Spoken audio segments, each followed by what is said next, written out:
अल्लाह मौलाना इमरान साहब बड़े अच्छे इंसान हैं, आप लोग सब बड़े अच्छे हैं। तो ये मेरी हिम्मत तो नहीं हो रही थी, मगर मेरी आवाज़ भी कुछ अच्छी नहीं, बहुत दिन हो गए मुझे, मतलब तकरीर में मैंने गैप किया है तो आवाज़ थोड़ी सी ठीक नहीं। अगर आप कहें तो हल्के हल्के एक दो शेर पढ़ दूँ इमाम हुसैन की शान में। ओ यार इतनी हल्के तो नहीं, ज़रा ज़ोर से तो बोले ज़रा सुभान अल्लाह। तो कितने नेकियां मिलती हैं एक बार सुभान अल्लाह कहने में? 90। कितनी? 90 नेकी मिलती है। और एक माँ भी नहीं दे सकती नेकी अपने बाप, अपने भाई को, अपने बेटे को। एक बहन अपने भाई को एक नेकी नहीं दे सकती, मगर अल्लाह 90 नेकियां दे रहा है। और अल्लाह कितना करीम है। मियां मोहम्मद बख्श फरमाते हैं, मेरे माँ बाप ने मेरी एक गलती देखी ना तो मुझे घर से निकाल दिया, मगर मेरा करीम रब कितना करीम है कि पूरी उम्र गलतियां देखता रहता है, मगर मुझे अपनी बंदगी की लिस्ट से बाहर नहीं निकालता, बल्कि मौका देता है तौबा करने का। उसको पुकारा करो, उसको याद किया करो। मैंने तकरीर तो करनी है ही थोड़ी देर, मगर 2-3 शेर पढ़ता हूँ, है ना? पढ़ दूं? दोनों हाथ उठा के बोलो सुभान अल्लाह। दोनों आगे लब्बैक या हुसैन। मेरा हुसैन बाग नबूवत का फूल है। सुभान अल्लाह सुभान अल्लाह। मेरा हुसैन बाग नबूवत का फूल है, मौला अली की जान है, खूने बतूल है। सुभान अल्लाह। मौला अली की, पढ़ो तो मेरे साथ, मौला अली की खून है, मौला अली की जान है, खून बुतूल है। और गुजरा जहां जहां से नवासा रसूल का, हाय हाय गुजरा जहां जहां से नवासा रसूल का, अब तक वहां खुदा के करम का नुज़ूल है। अब तक वहाँ खुदा।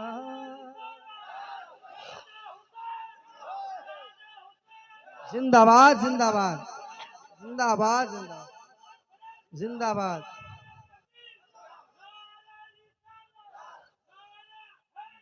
या अली या अली अल्लाह। अब तक वहाँ खुदा के करम का नुज़ूल है।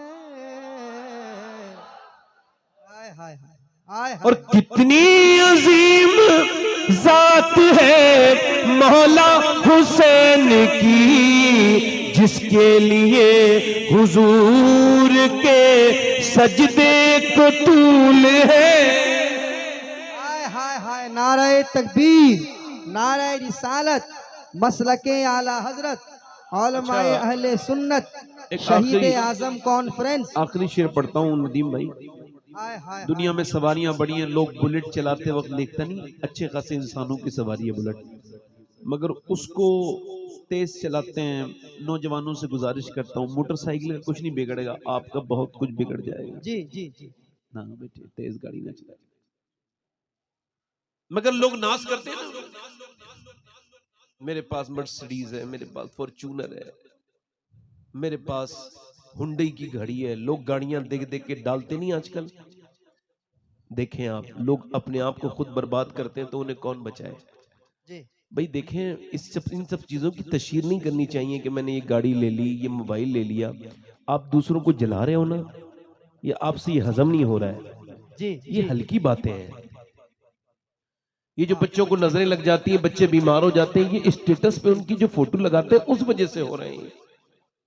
मेरे हुजूर ने फरमाया, मेरी उम्मत में अक्सर मौतें नजर बस की वजह से होंगी। अल्लाह। आप अपने बच्चों को बेवजह में नजर लगा देते हैं, तो दुनिया में सवारी भी बड़े नाश करते हैं। कोई कहता है मेरे पास मर्सिडीज है, कोई कहता है मेरे पास फॉर्च्यूनर है, कोई कहता है BMW है, कोई कहता है मेरे पास जो है वो ऑडी है। कोई किसी गाड़ी पे नाज करता है, दुनिया में सवार बड़े आए और सवारियां भी बड़ी आई, मगर ये शेर पढ़ के फिर अपनी तकरीर को शुरू करता हूं। दुनिया में और कौन है शब्बीर के सिवा, ऐसा सवार जिसकी सवारी रसूल है। हाय हाय हाय हाय हाय हाय ऐसा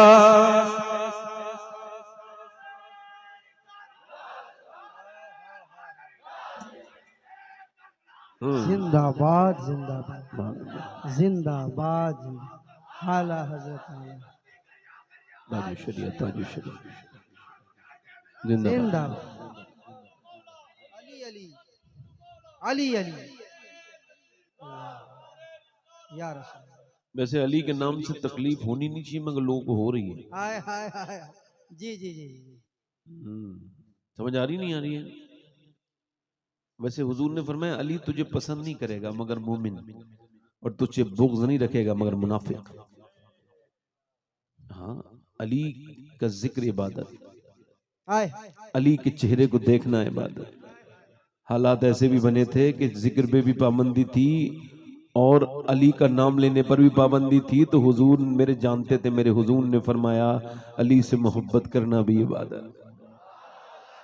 मोहब्बत को कौन रोक लेगा? बोले तो सुभान अल्लाह। जिसके लिए यजीद ने इतने सितम किए, वो ताज तो हुसैन के कदमों की धूल है। हाय हाय हाय हाय सुभान अल्लाह। तो बैठ जाए, मैंने खिराज अकीदत पेश कर लिया है, मैं अपनी तकरीर शुरू कर रहा हूँ। बहुत अच्छा माइक है। दुनिया में सबसे कीमती चीज हमारी सांसें हैं। मैं ज्यादा पहेलियां नहीं बुलाऊंगा, है ना। हज़रत सैयदना इमाम शाफई, कौन? इमाम शाफई, वो फरमाते हैं कि वक्त एक तलवार है, या तो तुम इसको हाथ में लेके काटना शुरू कर दो या फिर ये तुमको काट देगा।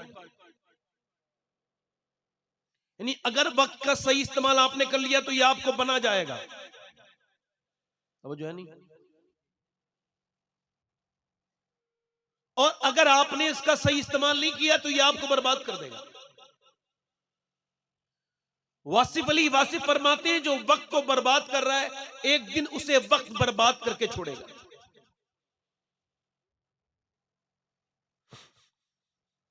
ये जो दिन में 10 घंटे मोबाइल देखते हैं, इंशाअल्लाह बर्बाद हो जाएंगे। और ये जो 15 घंटे मोबाइल देखते हैं, ये इंशाअल्लाह पागल हो जाएंगे।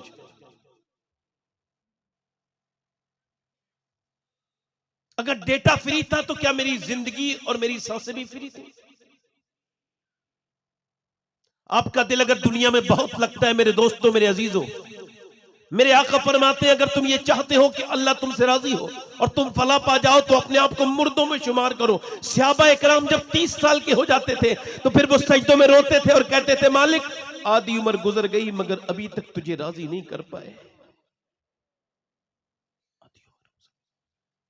जब हजरत उमर फारूक आजम की दाढ़ी का बाल सफेद हुआ तो कौन उमर, खुदा की कसम जिसकी शहादत का दिन कल गुजरा है, आधी दुनिया का बादशाह उमर, दाढ़ी का बाल सफेद हो गया। अरे कौन उमर, किसी की शहादत की गवाही बद्र का मैदान देगा, किसी की शहादत की गवाही ओहद का मैदान देगा, किसी की शहादत की गवाही हुनैन का मैदान देगा, किसी की शहादत की गवाही खैबर का मैदान देगा, किसी की शहादत की गवाही करबला का मैदान देगा। मगर उमर वो है जिसकी शहादत की गवाही की बात आएगी तो मेरे नबी का मिंबर गवाही देगा, मेरे नबी का मुसल्ला गवाही। तकबीर, इस शेर के खड़े होकर सब नारे तकबीर, नारे रिसालत, नारे रिसालत, अज़मत मुस्तफा।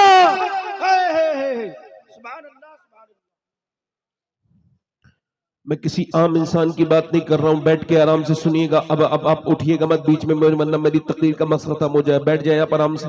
बैठते हैं तो एक दो लोग जरा आराम से बैठे, मेरी तकरीर सुने। मैं उसी उमर की बात कर रहा हूं। मेरे नबी ने फरमाया मेरे बाद अगर कोई नबी होता तो उमर होता। फरमाया मेरा अल्लाह आज अरफात के मैदान में मेरे सहाबा पे फख्र कर रहा है, बिलखुसूस मेरे उमर पे फख्र कर रहा है।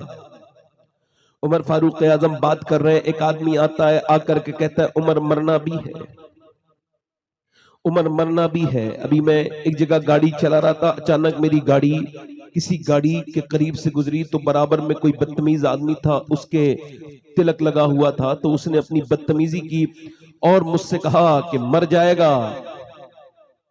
तो मैंने उससे कहा आपका बहुत शुक्रिया भाईजान। बोला क्यों? ने कहा आपने मुझे मेरी मौत याद दिला दी। खुदा की कसम मैं अभी 1-1.5 घंटे से भूला हुआ था मुझे मरना है, मगर आप हो तो गैर मुस्लिम, मगर आपने मुझे मेरी मौत याद दिला दी। हम किस ख्याल के लोग थे और किस ख्याल में गुजर गए। उमर फारूक आजम दाढ़ी का बाल सफेद हो गया तो रोने लगे। किसी ने पूछा क्या हुआ? कहने लगे दाढ़ी के बाल सफेद होना ये मौत की अलामत। लोग कहते हैं मैं मरते मरते बचा, मगर मरते मरते तो आज तक कोई नहीं बचा, मगर बचते बचते सब मर जाएंगे। न अस्पताल बचा पाए, ये अस्पताल ड्रामा, ये धोखा, ये इतनी बड़ी बड़ी मशीनें, ये सब धोखा। चूंकि मारना जिलाना अल्लाह का काम है, शिफा देना अल्लाह का काम है।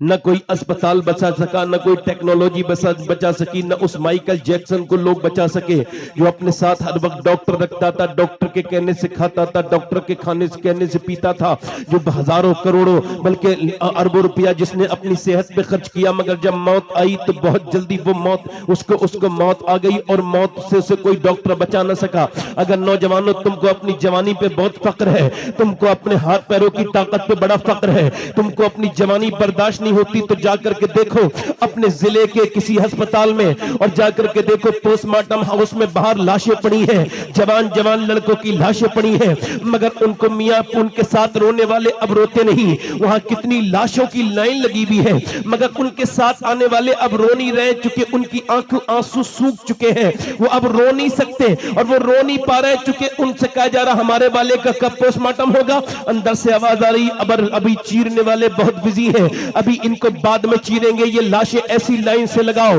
कितना तकब्बुर करता है इंसान तू अपने ऊपर, हालांकि तेरी लाश अस्पताल के बाहर पड़ी है और उसको चीरने वाले के लिए वक्त नहीं है, मगर आज तेरे पास वक्त है तो चीरने वाले के पास वक्त नहीं है। और वो शराबे पी करके जब चीरते हैं वो तुम्हारे जिस्म के पार्ट निकालते हैं।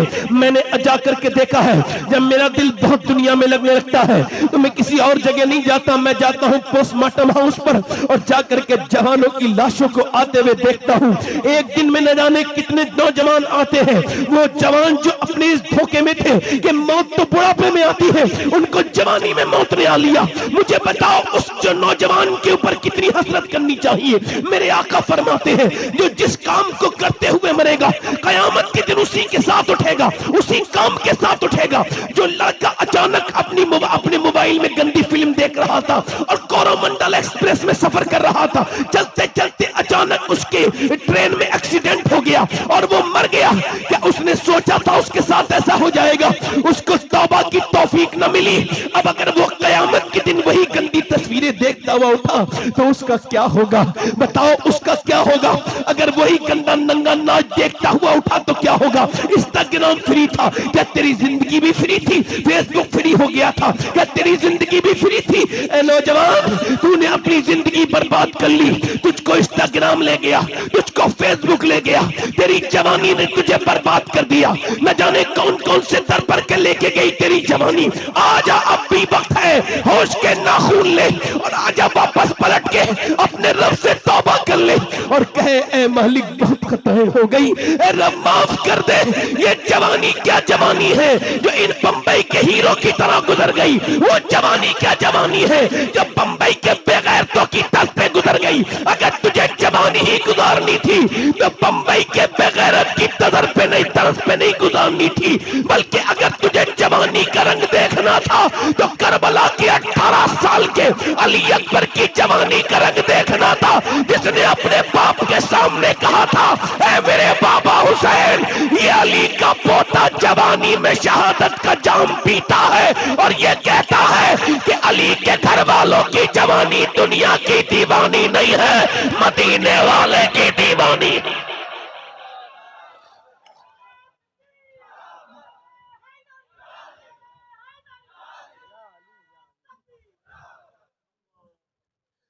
मगर गंदी तस्वीरों ने तेरी तन्हाई बर्बाद कर दी।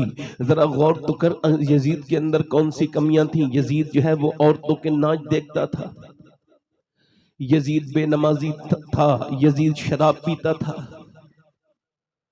आज अगर वो ऐब भी तेरे अंदर हैं तो जरा सोच तो क्या मुंह दिखाएगा मौला हुसैन को। क़यामत का दिन होगा। मेरी बहनों से मैं गुजारिश करता हूं, अगर आज के जमाने की औरतों ने अपने आप को न बदला तो यह कौम बर्बाद हो जाएगी। आपके नारे मेरी सेहत पे कोई असर नहीं डाल सकते। नदीम भाई, मौलाना इमरान साहब, मेरे हिसाब से ये जो हाल है ना उम्मत का, ऐसा हाल 1400 साल में कभी नहीं हुआ था। जितनी उरियानियत इस वक्त है, जैसे रिश्तों को पामाल इस वक्त किया जा रहा है,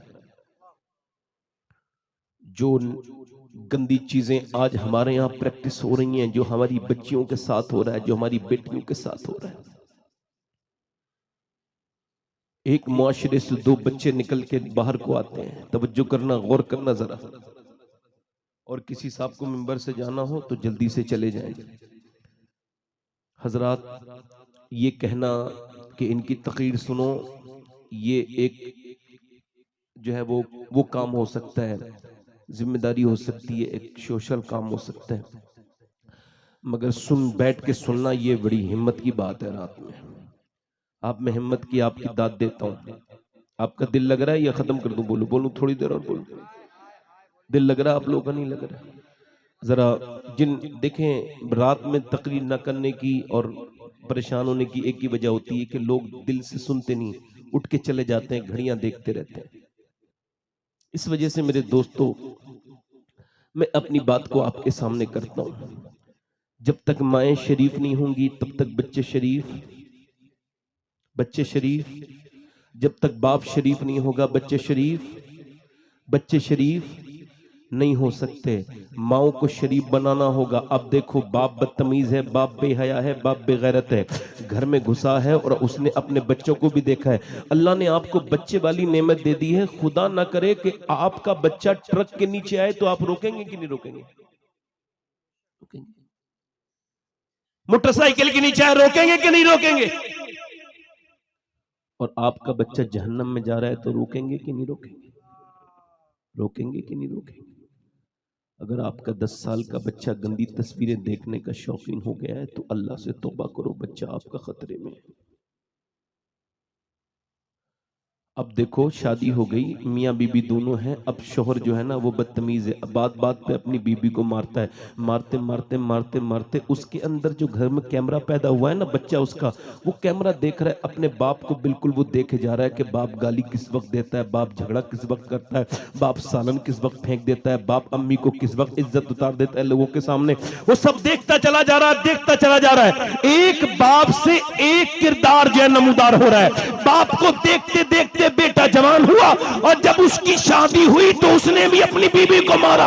लोगों ने पूछा क्यों? क्या लगे मेरा बाप भी मेरी माँ को मारता था, आज मेरी बीबी ने परेशान किया है तो मैंने भी अपने बाप की सुन्नत को जिंदा कर दिया। बाप बेगैरत ये समझ नहीं पाया कि तू अपनी बीबी को नहीं मार रहा था बल्कि अपनी नस्ल को एक नई तालीम दे रहा था। अगर तूने तेरे अगर बच्चे जवान हो गए थे तो तुझको अपने बच्चों के सामने अपनी बीबी को हाथ तो लगाने की बात छोड़, तुझको ताक जोर से बोलना नहीं चाहिए था, सख्त लहजे से बात भी नहीं करनी चाहिए थी, मगर तू करता रहा, मारता रहा। और मारते मारते किरदार क्या बना कि तेरा बच्चा भी तेरे साथ तेरी तरह गाली भी देने लगा, तेरी तरह तेरी बीवी को मारने भी लगा, तेरी तरह अपनी बीवी को मारने भी लगा। तूने अपनी बीवी को मारा, तेरे बच्चे ने तेरी बीवी को अपनी बीवी को मारा। और सुन, वहां पर एक किरदार और जन्म ले रहा था कि जब तेरी बेटी देखती थी तेरी बीवी को जबान चलाते हुए, तो वो भी अपनी मां को देख करके फॉलो कर रही थी। जब उसकी शादी हुई तो उसने अपने ससुराल में जाके वही जबान चलाई जो उसकी मां अपने बाप के उसके साथ बाप के सामने चलाती थी, तो वो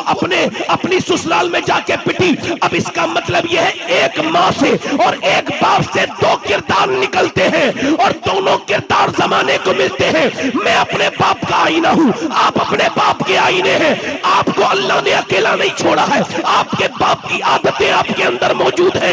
मेरे कहने का मतलब यह है कि अगर बाप नेक होता है तो बेटा नेक बन के दुनिया के सामने आता है, अगर बाप बदतमीज होता है तो बेटा बदतमीज होता है, और अगर बाप अली बन के पैदा होता है तो फिर बेटा उसका हुसैन बन के पैदा हो।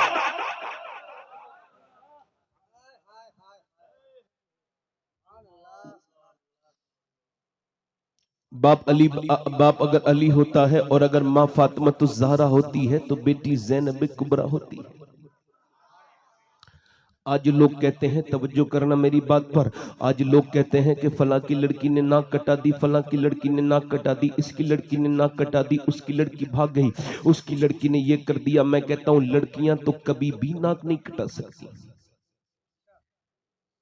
आपने उनको इज्जत नहीं दी, मेरे नबी की सुन्नत पर अमल नहीं किया। जब पूरी दुनिया बच्चियों को जलील समझती थी तो अल्लाह के रसूल अलैहिस्सलाम की हदीस शरीफ है, अम्मी आयशा फरमाती हैं कि जब लोग अपनी बेटियों पर जुल्म करते थे, उसी दौर में जब सैयदा फातिमा आती थी तो नबी उनको देख करके खड़े हो जाते थे। ना सिर्फ खड़े होते थे बल्कि हाथ को चूमते थे, और हुजूर अपनी बेटी को सूंघा करते थे और कहते थे, फातिमा तेरे अंदर से जन्नत की खुशबू आती है, तेरे अंदर से बुलबुल जन्नत की। तवज्जो कर मेरी तरफ देखो, हिलना झुलना नहीं, जन्नत की खुशबू आती है। मगर तुमने अपनी बेटियों को क्या सिखाया? मेरे नबी पाक की बेटी ने क्या देखा? अपनी अम्मी को देखा, सैयदा खदीजतुल कुबरा को देखा। सुभान अल्लाह। माँ को देखते देखते नबी की बेटी, और हमारे यहाँ पर क्या हो रहा है, फलां की लड़की ने ये कर दिया, नहीं लड़की ने बाद में किया, पहले तो घर बेगैरत हो गया था, माँ बेगैरत, बहनें बेगैरत, बच्चे भाई बेगैरत, सब देख करके फिल्म देख रहे थे, और फिल्म देखते देखते लड़की जवान होने लगी है। अब फिल्म के अंदर जब गंदी चीजें आती हैं, गंदी घटिया बातें आती हैं, जब तस्वीरें आती हैं, जब गंदी फिल्में आती हैं, तो फिर माँ देखती है, और माँ भी बैठी है, बाप भी बैठा है, बाप दयूस बेगैरत वहीं बैठा है, गंदी तस्वीरें आ रही है। उसने बेशर्मी उसकी इतनी हद को बढ़ गई, उसने उसको टीवी को बंद नहीं किया बल्कि अपनी बेटी के साथ एंजॉय करता रहा, बीबी के साथ। अच्छा, उसकी मां देखती है कि जैसे ही कोई इमोशनल सीन आता है तो मां परेशान होने लगती है। मां अपनी बेटी को देखती है, बेटी मां को देखती है, और वो गंदा सीन दोनों बेटियां, मां बेटियां दोनों साथ में देखती है। अब जब हीरो हीरोइन मिलते हैं तो मां खुश हो जाती है, और जब वो नहीं मिलते हैं तो मां रोने लगती है। जब वो दोनों भाग के शादी कर लेते थे तो बेटी वो देखती थी कि मां खुश हो जाती थी। अब यही देख देख करके बेटी जवान हो गई। अब मुझे जरा बताओ कि जब वो बड़ी हुई उसके जज्बात कितने खराब हो गए। ये उसने बड़े होके वही काम किया जो उसने अपनी मां के साथ टीवी में देखा था। मुझे बताओ, अगर उसने अपनी मां को टीवी के सामने रोने के बजाय अगर मुसल्ले पे रोता देखा होता तो क्या कभी वो ये गलत काम करती? बोलो, ये गलत काम करती? बोलो, ये गलत काम करती? लाखों लड़कियां मुसलमानों की गैर मुस्लिमों के घरों में जा रही हैं, किसी को शऊर नहीं, किसी को पता नहीं, किसी को ख्याल नहीं। इकबाल कहता है, लोग मुझसे कहते हैं कि हुसैन इब्ने अली ने करबला के मैदान में हक अदा कर दिया, और उनकी बहन ज़ैनब ने भी अपने भाई की मोहब्बत का हक अदा कर दिया। तो कहते हैं, मैं कहता हूं अधूरी बात मत कहा करो, पूरी बात कहा करो। हुसैन ने बाद में हक अदा किया है, पहले मदीने में अली ने बाप होने का हक अदा किया और फातिमा ने मां होने का हक अदा किया।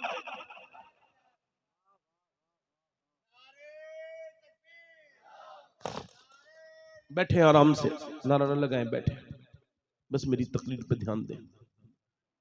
मैं आपसे यही अर्ज कर रहा था जनाब मोहतरम, आज करबला वालों की बात हम क्या करने चले, हम क्या करबला वालों की बात कर सकते हैं? हमारी तो जिंदगियां बर्बाद हैं। हमने तो अपनी बचपन में अपनी बेटियों के सरों पे दुपट्टे नहीं रखे। मैं ईमानदारी से आपको एक बात ईमानदारी से सुनना और बड़ी ईमानदारी से जवाब देना। अब और मुझे बताओ, अगर 5 साल की बच्ची के सर पर दुपट्टा रख दिया जाए, बोलो कितने साल की, 5 साल की बच्ची के सर पे अगर दुपट्टा रख दिया जाए तो मुझे बताइए क्या वो कभी बेपर्दा होगी? बोलो होगी? होगी? जल्दी बोलो, होगी? नहीं हो सकती ना। अगर 5 साल की बच्ची के सर पे दुपट्टा रख दिया जाए तो कभी बेपर्दा हो सकती है? हमने देखा है कि बचपन में अगर पर्दा करा दिया जाए तो बेटी मर जाती है, मरते मरते मर जाती है। मैंने एक औरत को इंतकाल करते देखा, हमारी खानदान की थी वो, उसकी 33-34 साल उम्र थी। जब उसकी रूह निकल रही थी, सामने बच्चे भी खड़े थे, और जब उसकी रूह निकलने का वक्त आया, 33-34 साल की उम्र, बीमार हो गई अचानक। जब डॉक्टर आया तो डॉक्टर को देख करके उसने अपनी चादर को पकड़ा, और पकड़ने के बाद बिल्कुल इंतकाल से 2-3 सेकंड पहले अपना हाथ से अपने जिस्म को ढकने लगी, अपने दुपट्टे को, हालांकि कि उसका दुपट्टा उसके ऊपर तक नहीं पहुंचा, और यहीं पर बीच में ही हाथ गिर गए और उसकी रूह निकल गई। मगर ये बात वो समझा के चली गई कि अगर बचपन में पर्दा करा दिया जाए तो रूह तो निकलती है मगर हया कभी नहीं निकलती। देखो, रात में ध्यान देकर सुनो तो सुन पाओगे, जोर से बोलो, ध्यान देकर मेरी तरफ सुनो।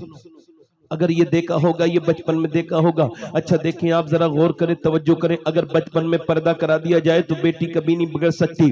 अल्लाह अकबर। बगदाद शरीफ पर जब हमले हुए, तवज्जो करो मेरी तरफ, जब बगदाद शरीफ पर हमले हुए तो गौसुल आजम के मजार शरीफ से करीब ही जब एक अल्लाह का, जरा गौर करें आप, गौसुल आजम के मजार शरीफ के करीब ही एक जगह जबरदस्त किस्म का धमाका हुआ, और जब धमाका हुआ तो उसके अंदर से 12-13 साल की बच्ची एक निकल के आई। उसके सर पे दुपट्टा नहीं था। उसका फोटोग्राफर फोटो खींचने लगा।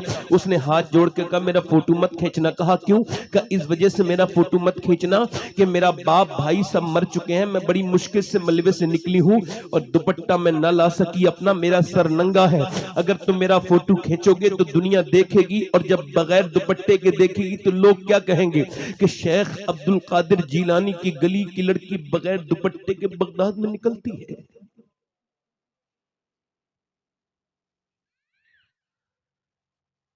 काफिरों की साजिशें अगर अपने बामे उरूज पर हैं तो हमारी नींद भी अपने बामे उरूज पर है। जब 70 लाशें दरिया दजला के सतह पर तैर रही थी, जवान लड़कियों की लाशें, तो जब वहां फोटोग्राफर आए फोटो खींचना चाहे तो उन्होंने कहा फोटो न खींचो। कहा ये कौन लड़कियां हैं? लगा एक साथ 70 मरी नहीं, कैसे मर गई? कहा ये मरी नहीं है बल्कि इन्होंने खुदकुशी की है। कहा कौन है ये? कि ये मुसलमान औरतें हैं। जब इनके घरों में अमरीकी की आने की खबरें पहुंची तो इन्होंने दीवारों पे लिखा कोई सलाहुद्दीन अय्यूबी आ जाए, कोई मूसा बिन नसीर आ जाए, कोई तारिक बिन जियाद आ जाए। इन्होंने लिखा कि कोई उमर फारूक आ जाए। मगर जब इनके घरों में अमरीकी घुसने लगे तो ये पीछे के रास्ते से रात के वक्त में निकल के आई और सबने दरिया दजला में ये कह के अपनी जान दे दी कि हम अपनी जान दे सकते हैं मगर अपनी इज्जत को कभी लुटना गवारा नहीं कर सकते। अगर यही हालात रहे जो चल रहे हैं तो बर्बादी अल्लाह ना करे मेरे और आपके घर में ना आ पहुंचे। तुम्हारी अंग्रेजी पढ़ाने की आदतों ने तुम्हारी बेटियों को बेशरम बेहया बना दिया। लोगों, अगर बाहया औरत है तो अपने शौहर के बिस्तर पर भी बाहया होती है, और बेहया अगर गैर मर्द के साथ भी हो तब भी बेहया होती है। औरत के अंदर दो बहुत खुसूसियत हैं, दो खुसूसियात ऐसी हैं, इन दोनों को निकाल दिया जाए तो औरत के अंदर कुछ नहीं बचता। एक हया, दूसरी उसकी वफा। इधर देखो, तवज्जो करो, मेरी तरफ गौर करो, मैं आपसे आखिरी बातें कर रहा हूं। अल्लाह के रसूल सल्लल्लाहु अलैहि वसल्लम के गुलामों, अपनी बेटियों को ऐसे सिखाओ कि 6 साल की उम्र है और मदीने में एक लड़की है, कुरान पढ़ रही है, कुरान पढ़ते पढ़ते पढ़ते पढ़ते पढ़ते पढ़ते पढ़ते पढ़ते उसके सर से दुपट्टा नीचे को चला जाता है। जब उसका दुपट्टा नीचे को गया और जब उसका दुपट्टा नीचे को गया है तो उसकी माँ अपने काम छोड़ के आई है और सर पे दुपट्टा रखा है। बेटी ने कहा है, अम्मी जान आपने मेरे सर पे दुपट्टा क्यों रखा? तो बेटी से माँ कहने लगी, बेटी इस वजह से नाना नाराज हो जाएंगे, अगर सर पे दुपट्टा नहीं रखती है जो लड़की, उससे तेरे नाना नाराज हो जाते हैं। वो लड़की रोने लगी। ये कोई आम लड़की नहीं थी। एक बात याद रखो, तकदीर को माना करो। तकदीर इतनी बड़ी चीज है कि इसको मानना ही पड़ेगा, क्योंकि तकदीर इसको कहते हैं कि ना तुम अपनी मर्जी से अपने बाप का इंतखाब कर सकते थे, ना अपने मर्जी से तुमने अपने बाप का इंतखाब किया। तो अब अगर कोई ये अपनी मर्जी से होता तो कोई गरीब आदमी के घर पैदा नहीं होता, मियां अल्लाह पैदा करता है। जरा गौर करो, ना मैंने अपना बाप खुद चुना है, ना तुमने अपना बाप खुद चुना है, ना तुमने अपनी बहनें खुद चुनी है, ना तुमने अपनी बीबियां खुद चुनी है, ना तुमने अपने बेटे खुद चुने हैं, ना तुम्हारी औलाद है, तुम्हारा इंतखाब है। मगर जिसे अल्लाह नवाजता है, तभी तो मैं कहता हूं कि कोई कैसे बराबरी कर सकता है। मदीने के सुल्तान के घराने की ये जो लड़की कुरान पढ़ रही है, इसके कौन है? ये वो लड़की है जिसके सर पे दुपट्टा रखा गया है कि मियां जिसे अल्लाह ने इतना नवाजा कि अल्लाह ने इसे भाई दिए, तो एक भाई का नाम हसन है, एक का नाम हुसैन है, इसके बाबा का नाम अली उल मुर्तजा है, इसके नाना का नाम मोहम्मद मुस्तफा है। ये ज़ैनब कुबरा है, ये ज़ैनब है जो कुरान पढ़ रही है। कुरान पढ़ते पढ़ते सर पे से दुपट्टा जब नीचे गया, सैयदा ज़ैनब फातिमा ने कहा, सर पे दुपट्टा रखना नाराज हो जाते हैं। सर पे दुपट्टा तो रख लिया, मगर रोने लगी और रोई और ज्यादा रोई। सैयदा फातिमा ने कहा, क्यों रोती है ज़ैनब, क्यों रोती है मेरी बेटी? अब तो सर पे दुपट्टा रख लिया, अब की रोती है? कहने लगी, मेरी अम्मी जान मेरे नाना से कह देना कि ज़ैनब को इस बार माफ कर दे, अगली बार ज़ैनब गर्दन कटा देगी मगर सर पे से दुपट्टा नहीं हटाएगी। आज माफ कर दें, 6 साल की ज़ैनब की आंखों के मोती टप टप नीचे गिरे हैं। माँ के सीने से लग के कहा है, नाना से कह देना ज़ैनब की गलती माफ कर दे। और फिर करबला के मैदान में जब इमाम हुसैन को शहीद कर दिया गया, जब अली अकबर को शहीद कर दिया गया, जब अली असगर को शहीद कर दिया गया, जब कासिम शहीद हो गए, जब अली के पोते, अली के बेटे, अली के नवासे सबकी लाशों पर जब घोड़े दौड़ रहे थे, जब घोड़े दौड़ रहे थे, तो सैयदा ज़ैनब उसी खेमे से बाहर को निकली और जब ऊंटनी पे सवार हुई तो आपके सर पे से चादर खींच ली गई। बताओ, दिल से वो मुसलमान का हाथ हो सकता है जो नबी की बेटी की चादर पे चला जाए? बोलो, हो सकता है मुसलमान का हाथ? जब उसने चादर खींची तो सैयदा ज़ैनब उस जलील की जलील हरकत को समझ गई। आपने अपनी चेहरे को अपने बालों से ढका और मदीने की शरीफ की तरफ को मुंह करके कहा, ऐ मेरे नाना, आज ज़ैनब को माफ कर देना। ऐ मेरे नाना, मेरे बच्चे शहीद हुए मगर मैं खेमे से बाहर नहीं निकली।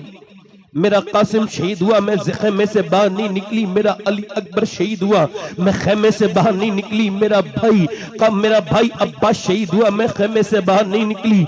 मेरे हुसैन, मेरे भाई की शहादत हुई, मैं खेमे से बाहर नहीं निकली।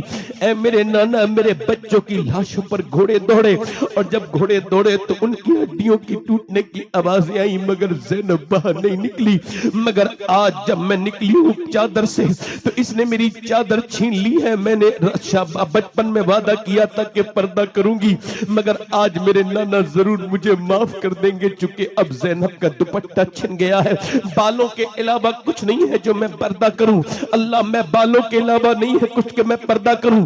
बालों से पर्दा करके मौला अली के मजार की तरफ को देखती है और कहती है, मेरे बाबा अली, मैं वही ज़ैनब हूं जब मैं बचपन में निकलती थी, कूफे में निकलती थी, मदीने में, मक्के में निकलती होती थी, आप फरमाते थे हसन और हुसैन जाओ मेरी ज़ैनब के पाँव के निशान मिटाते जाओ। मैं नहीं चाहता कि मेरी ज़ैनब के पाँव के निशान भी कोई देखे, मगर आज बाबा मेरे सिर पे से दुपट्टा छिन गया है। ए अली बाबा आज मेरे सिर पे दुपट्टा नहीं है, ज़ैनब काये से पर्दा करे, माफ कर देना अपनी ज़ैनब को। हजरत इमाम ज़ैनुल आबिदीन कहते हैं मैंने बड़ा दिल जितना अपनी फूफी ज़ैनब का देखा, इतना बड़ा दिल किसी का नहीं देखा। आप मुझे बताओ इतनी लाशें पड़ी हैं, वो घोड़े दौड़ रहे हैं लाशों पर, मगर जब असर का टाइम हुआ तो ज़ैनब ने अपना मुसल्ला बिछा लिया है। अल्लाह अकबर, भाई की लाशों पर घोड़े दौड़ रहे हैं और बहन नमाज पढ़ रही है। इधर बाप की जनाजे, इधर बाप के जिस्म पर घोड़े दौड़ रहे हैं, उधर जो है वो सकीना ने अपनी मुसल्ला बिछा के नमाजें पढ़ना शुरू कर दी है। उधर सुहाग लुट चुका है। अल्लाह अकबर, लुटते लुटते कह रहा है ये खाक में मिलता सुहाग ले सलाम आखिरी खानदान अहले बैत के लोगों, फातिमा की लाडले का आखिरी दीदार है। हश्र का हंगामा बरपा है मयाने अहले बैत। क्या कोई ऐसे भी नमाजी लड़कियां देखी? ये लड़कियां ये क्या समझेंगी इस्लाम को? जरा गौर तो करो कि जब बाप की लाश पर घोड़े दौड़ रहे हो तो कोई नमाज पढ़ सकता है? हाँ पढ़ सकता है। ज़ैनब की भतीजी ने, फातिमा ज़हरा की पोती ने, हुसैन की बेटी सकीना ने मुसल्ला बिछा के अपनी फूफी के साथ नमाज पढ़ना शुरू की है। अल्लाह अकबर, उधर बीबियां नमाज पढ़ रही है, उधर नमाजें हो रही है, उधर लाशों पे घोड़े दौड़ रहे हैं। एक हम नमाजी हैं कि पंखे लगे हुए हैं मस्जिदों में, हमारे सर नहीं झुकते। एक वो नमाजी है जिन्होंने लाशों के साए में नमाजें पढ़ी हैं। एक हम नमाजी हैं। ज़ैनब कुबरा ने कहा था मेरे नाना मुझे माफ कर देना। इमाम ज़ैनुल आबिदीन कहते हैं 5000 किलोमीटर का सफर तय किया, यानी कूफे से लेकर दमिश्क तक और दमिश्क से मदीने तक, मगर मेरी फूफी की कभी तहज्जुद की नमाज कज़ा नहीं हुई। ए लोगों, करबला से 2 पैगाम मिले हैं, एक पैगाम नहीं मिला है। एक पैगाम तो ये है कि चाहे हालात कुछ भी हो सजदा न छोड़ना, ये हुजूर के नवासे का पैगाम है। और एक पैगाम ये है कि चाहे हालात कुछ भी हो पर्दा न छोड़ना, ये हुजूर की नवासी का पैगाम है। ना नवासे के पैगाम का जवाब है न नवासी। नारे तकबीर, नारे रिसालत, खानदाने अहले बैत। मगर आज करबला के नाम पर, हमको करबला के नाम पर जज्बात आते हैं, मगर आप देखो तो जरा अल्लाह के रसूल के गुलामों, इधर देखो। मैं अपनी बहनों की तरफ थोड़ी बात और करना चाहता हूं। ये जो तुम्हारे आज जलसों में भी आती हो तो मेकअप करके आती हो, तुम जलसों में भी आती हो तो अपने होठों पर लाली लगा के आती हो। माज़अल्लाह मेरी बेटियों, आज तुम जलसों में बेहुदा फिरती हो, मेलों ठेलों की जीनत बनती हो, तुम्हारे जिस्म पर कसे कसाए कपड़े हैं। बेगैरती का हाल यह है कि मुसलमान लड़के भी वहीं घूम रहे हैं, मुसलमान लड़कियां भी उसी बाजार में हैं, और मुसलमान लड़के मुसलमान लड़कियों पे बुरी नजर डाल रहे हैं। हम कौन सी तकरीर करें और कौन सी तकरीर न करें, बस यही सोचते सोचते दिल परेशान है। मैं अपनी बहनों से कहता हूं, ये जो अपने जिस्म की नुमाइश करती हैं, इनसे कहता हूं, हजरत सय्यदा फातिमा ज़हरा सलामुल्लाह तआला अलैहा अल्लाह के रसूल की बेटी है, इंतकाल होने वाला है। हुजूर की बेटी का इंतकाल किसी बीमारी से नहीं, किसी सदमे से नहीं, किसी बीमारी से नहीं, किसी हादसे से नहीं, बल्कि सदमे से हुआ। अपने अब्बा की विसाल को बर्दाश्त नहीं कर पाई सय्यदा फातिमा। मेरी बहनें, मेरे ये पैगामात आखिरी बड़े ध्यान से सुन लें। इधर देखो नौजवानों, मेरी तरफ देखो, इधर देखो, रात का वक्त है, हुजूर की बेटी रो रही है, इंतकाल होने वाला है। तो फिर अस्मा बिन्त उमैस बैठी है, वो कहती है, हज़रत बकर सिद्दीक की बीबी, वो कहती है क्या फातिमा मौत से डर गई हो? कहा नहीं। कहा फिर किस बात का डर है? आज अपने जिस्म पे कसे कसाए कपड़े पहनने वाली सुन लें, जिस बंबई की हीरोइनों की तरह कपड़े पहन रही हो ना, ये तुम्हें कयामत की दिन नजर नहीं आएंगी। कयामत में अगर बख्शवाएंगी तो सैयदा फातिमा बख्शवाएंगी। ये फिटिंग के लिबास अगर तुम्हारे अंदर गैरत होगी तो आज से छोड़ दोगी। आदि आस्तीन के कपड़े अगर आज से गैरतमंद होगी तो छोड़ दोगी मेरी बेटियों। हुजूर की बेटी, अल्लाह के रसूल की बेटी, पैगंबर इस्लाम की बेटी रो रही है सैयदा फातिमा ज़हरा को देख करके। अस्मा कहती है क्या नबी की बेटी मौत से डर रही है? नदीम भाई गौर करें और आप सब गौर करें, क्या हुजूर की बेटी मौत से डरी है? कहा नहीं नहीं। कहा फिर किस बात का डर है? कहा जीते जी तो पर्दा किया है। मैं सोच रही हूं कि जब इंतकाल के बाद जनाजा चलता है, लोग कांधा बदलते हैं तो मैयत हिलती है। सोच रही हूं मैंने जीते जी पर्दा किया है कि इंतकाल के बाद मेरा जनाजा निकले तो मेरी बेपर्दगी ना हो जाए, किसी को पता ना चल जाए कि फातिमा कितनी मोटी है, कितनी पतली है। ऐ सैयदा आप पर सलाम हो। कहती है तुमको पता है अस्मा मैंने कैसे पर्दा किया है? आपको बताऊं कैसे पर्दा किया है। एक दिन नबी पाक अपनी बेटी से मिलने के लिए गए, आवाज दी फातिमा के अंदर आ सकता हूं? अंदर से आवाज आई अब्बा आप अकेले हैं तो तशरीफ लाएं। कब मेरे साथ इमरान है, उनको न लाएं अब्बा। क्यों न लाऊं फातिमा? अब्बा उनको न लाएं।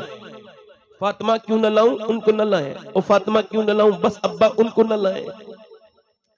हुजूर ने कई बार पूछा क्यों न लाऊं? तो जब कई बार पूछा तो इमरान नाम के सयाबी साथ में थे, सरदार थे।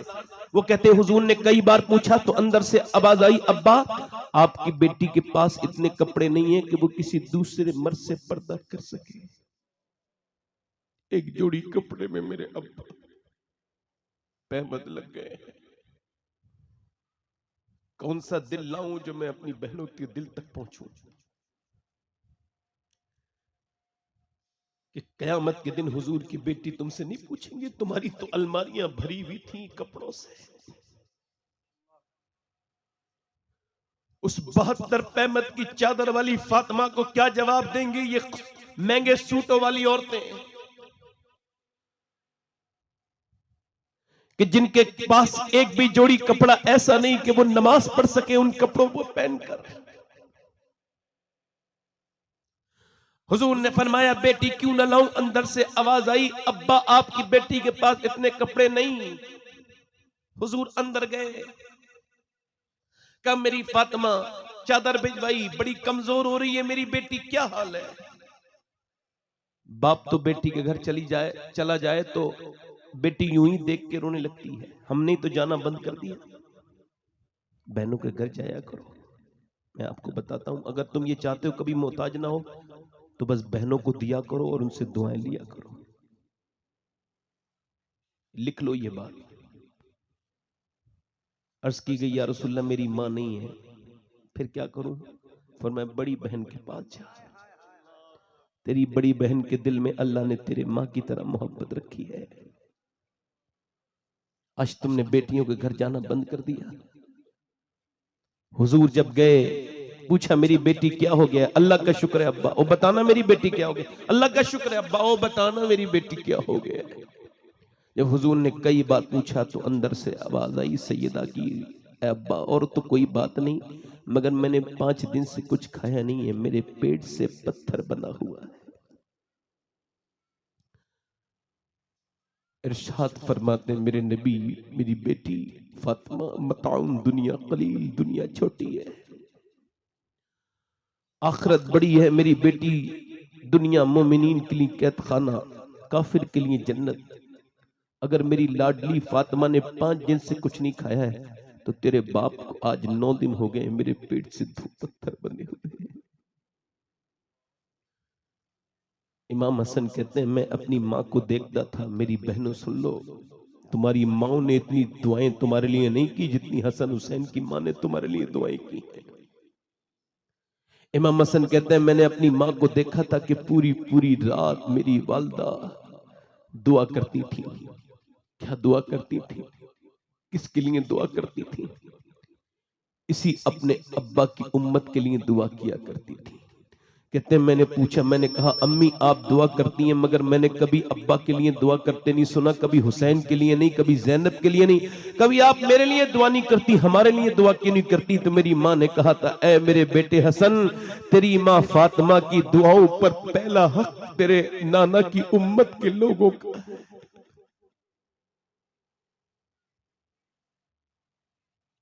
मैं अपने दोस्तों से और अपनी बहनों से यही गुजारिश कर रहा हूं, आओ मेरे दोस्तों आ जाओ, वापस आओ, मैं आपको दावत देता हूं, वापस आ जाओ नौजवानों। लड़कियों के पीछे घूमने के लिए अल्लाह ने तुमको पैदा नहीं किया, लड़कियों का पीछा करने के लिए पैदा नहीं किया, लड़कियों की आइडिया चेक करने के लिए पैदा नहीं किया, लड़कियों से टेलीफोन पे बात करने के लिए पैदा नहीं किया। अल्लाह ने तुम्हें ये बेहूदिया बातें करने के लिए पैदा नहीं किया। तुम्हारे दिल हर लड़की के लिए धड़कने लगते हैं, ये तेरे दिल का म्यार नहीं था कि तू जिसे देखे उसके लिए तेरा दिल धड़कने लगे। अरे तेरा दिल धड़का था जब भी तो मदीने वाले के लिए धड़कता था, रसूल आजम के लिए धड़कता था। अल्लाह ने तुझे लड़कियों के पीछे घूमने के लिए पैदा नहीं किया, औरतों से इश्क लड़ाने के लिए पैदा नहीं किया। आजा मेरे दोस्त वापस आ जाओ, आजा उस रसूल से मोहब्बत कर, आजा उस नबी से मोहब्बत कर कि जब सब तुझे छोड़ करके कब्रिस्तान में चले जाएंगे तो फिर वही नबी तेरी कब्र में आएंगे। मेरा इमाम कहता है कब्र में लहराएंगे ताहशर चश्मे नूर के जलवा फरमा होगी जब तलत रसूलुल्लाह की। ऐ मेरे दोस्त अपनी जवानी को लड़कियों को दिल दे के बर्बाद न कर। ये लड़कियां तेरे दिल लेने के लायक नहीं, ये तो अपने दुपट्टे का बदलू नहीं संभाल सकी है, तो तेरे दिल की अहमियत को क्या समझेंगी? तुझे अगर दिल देना है तो गालिब के तरीके पे मत चल।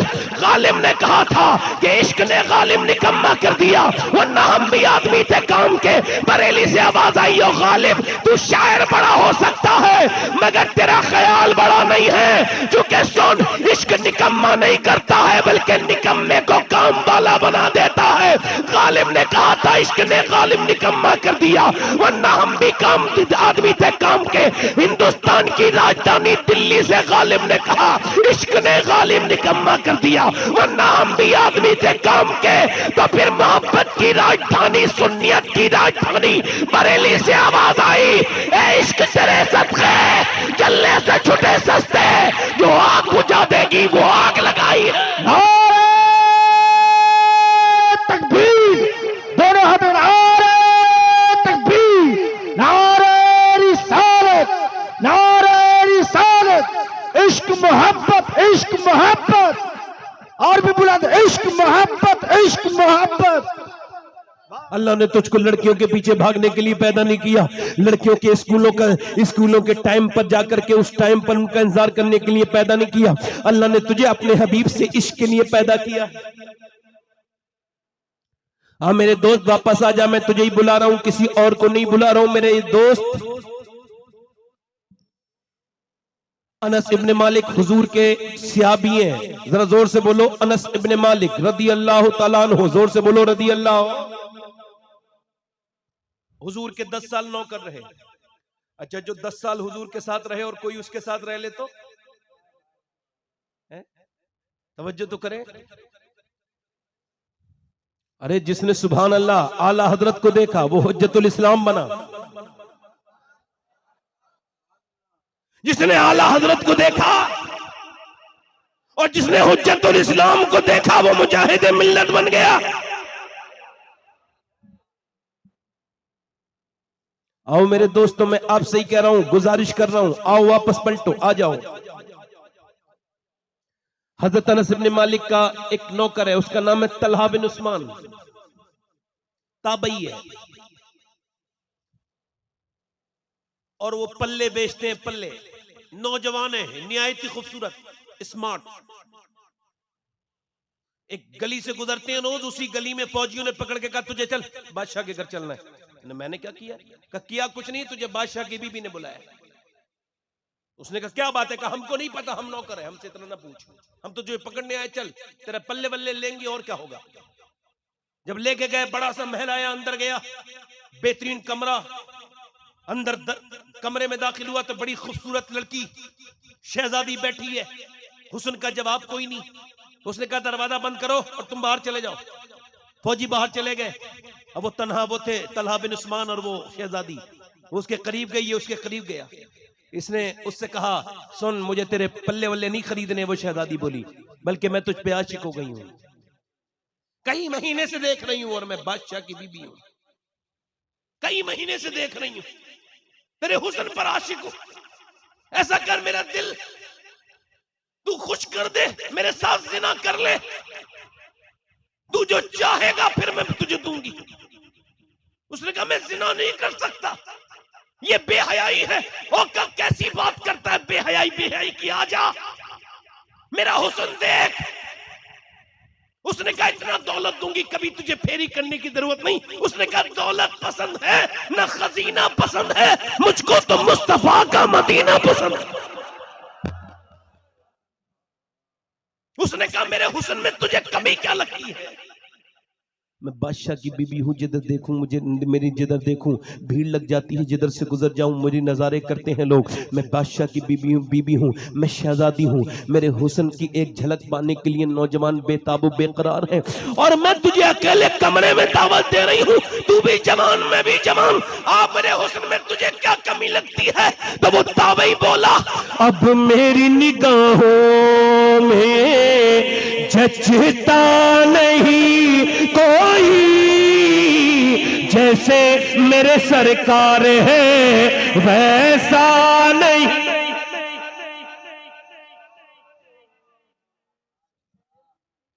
उसने कहा, देख, मैं तुझे सूली चढ़ा दूंगी, का तू मेरी जान ले ले, मगर ये बुरा काम, ये बेहयाई, बोले ये बेहयाई, इधर देखो, ये बेहयाई, ये बेहयाई नहीं करूंगी। वो आगे बढ़ी, आगे बढ़ करके उसने कुर्ते को पकड़ा। जब वो भागा तो पीछे से कुर्ता पकड़ा, कुर्ता जैसी पकड़ा, कुर्ता एकदम फटा। इसने अल्लाह का नाम लेकर के दरवाजे पे दस्तक दी। जैसे ही जोर से धक्का मारा, अल्लाह के फजल से दरवाजा खुला। ये इसके पीछे फौजी दौड़ रहे हैं, ये इसे दरवाजा तो मिला नहीं, ऊपर चढ़ गया। 1 मंजिल, 2 मंजिल, 3 मंजिल पे ऊपर चढ़ने के बाद ऊपर से ये नीचे कूदने लगा और कहने लगा, मालिक जान तो दे सकता हूं, मगर ये बुरा काम तो नहीं करूंगा ना, ये बेकार काम। जब वो ऊपर से नीचे कूदा है तो अल्लाह से ज्यादा कौन होगा इंसान की कद्र करने वाला ऐसा कदरदान कौन होगा? अल्लाह कहता है, मैं बेहतरीन कदरदान हूं। जब वो नीचे को कूदा, अल्लाह ने फरिश्ते को भेजा, उसे ऊपर से नीचे गिरने से पहले अपनी बाहों में लेके फरिश्तों ने नीचे रख दिया, अपने पर पे रख के नीचे को रख दिया। जब वो नीचे को उतरा तो उसने देखा सामने एक बड़ी खूबसूरत शख्सियत खड़ी है, और उनके वजूद से बहुत ज्यादा रोशनी और बहुत ज्यादा उनके अंदर से खुशबू निकल रही है।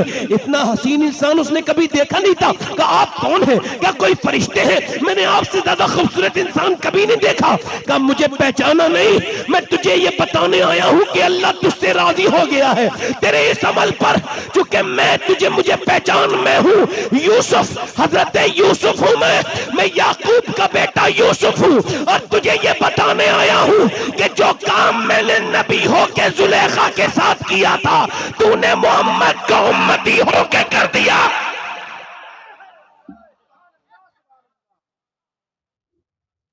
तूने मोहम्मद का उम्मती, आज तुझे मैं सीने से लगा लूं। इधर देख, अब मैं तुझे, यूसुफ अलैहिस्सलाम ने उसे सीने से लगाया, उसके जिस्म से खुशबू कभी खत्म नहीं हुई। जिंदा रहा तो खुशबू, मर गया तो कब्र की मिट्टी से खुशबू। एक आखिरी बात करके अपनी बात को खत्म कर रहा हूं। मैं आपसे यही गुजारिश करता हूं मेरे दोस्तों, तौबा कर लो। अल्लाह से कहो, मालिक तू बड़ा करीम है, माफ करने वाला है, माफ कर दे। तो जब तुम उसे पुकारोगे, उससे तौबा करोगे, तो उसको माफ करने वाला पाओगे। वरना मेरे इन हाथों ने न जाने कितने, मैं आपको बता रहा हूं, मैंने कई लाशें ऐसी कब्र में रखी हैं कि मैं उनका सर कर रहा था किबले की तरफ, मगर हो नहीं पाया। 2 लाशें मुझे याद हैं कि जो गिरते ही कब्र में जिनका सर किबले की तरफ हो गया, उसके अलावा मुझे लाशें कोई याद नहीं। बात कर, कुछ लोगों की जबरदस्ती की गई, कुछ की करी तो फिर सीधी हो गई। तो चूंकि नाम लिए बगैर बता रहा हूं तो ये जायज है, इबरत के लिए बता रहा हूं। भाई यजीद बस्तामी के पास एक आदमी आया, कहने लगा मैंने बहुत गुनाह किए। कहा, कितने? बहुत गुनाह किए। तो मेरे गुनाहों की कोई हद नहीं, शुमार